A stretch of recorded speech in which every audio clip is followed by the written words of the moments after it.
So এই হচ্ছে Costco. Costco হচ্ছে ইউএসএর সবচেয়ে বড় হোলসেল অ্যান্ড রিটেইল শপ। আপনি যেগুলো দেখেন আসলে ওয়ালমার্ট বা ক্রুগার, এগুলোর থেকে কস্কো সিগনিফিকেন্টলি বড়, এবং আপনার যা লাগবে জীবনে ভাই আপনি সবই এখানে পাবেন।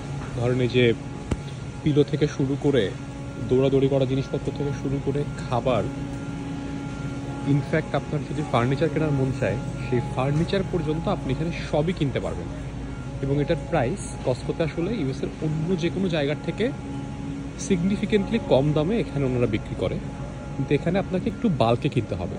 ধরেন আপনি চাইলে যখন আপনি হয়তো বা পিনাট কিনছেন বা হচ্ছে অন্য যে কোনো ফুড আইটেম কিনছেন, আপনাকে হয়তো একবারে 2-3 প্যাকেট কিনতে হবে, আর আপনি চাইলে ছোট কোয়ান্টিটিও কিনতে পারেন।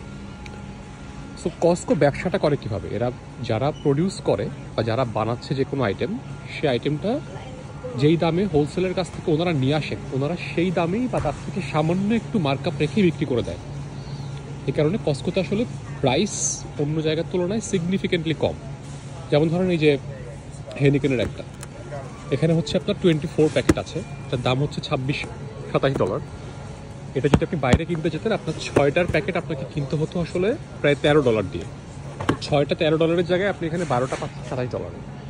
সো এখানে দাম অনেক কম।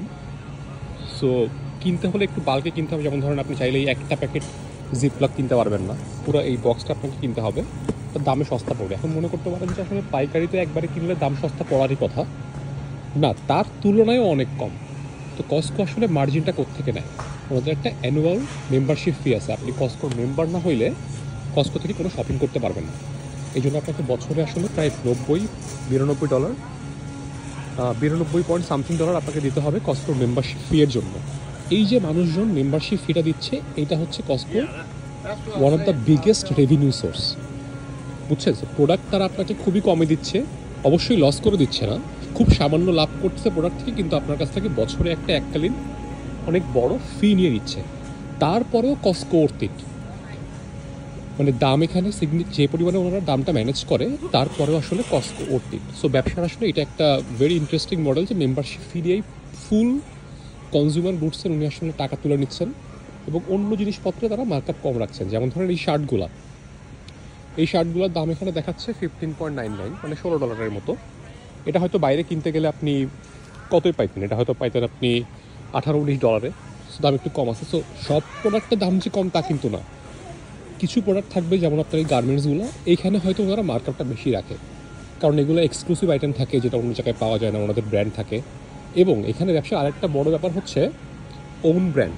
যেমন ধরেন কার্কল্যান্ড, এরকম ওন ব্র্যান্ড অনেক কোম্পানিরও আছে। যেমন ধরেন ওয়ালমার্টের আছে হচ্ছে গ্রেট ভ্যালু। সো গ্রেট ভ্যালুর যে কোনো প্রোডাক্ট ওয়ালমার্ট নিজেরা বানায়, তেমনি কার্কল্যান্ডের সব কিছু পাওয়া যায়, ডিম থেকে শুরু করে সসেস থেকে শুরু করে আপনি যা খেতে চান খাবারের আইটেমে একটা কার্কল্যান্ড বড় ব্র্যান্ড। এই ব্র্যান্ডটা কিন্তু হচ্ছে হোমগ্রোন ব্র্যান্ড, নিজেরা প্রডিউস করে এই প্রোডাক্ট এবং নিজেরা সেল করে। সো এইখানে আসলে মার্জিন অনেক বেশি থাকে।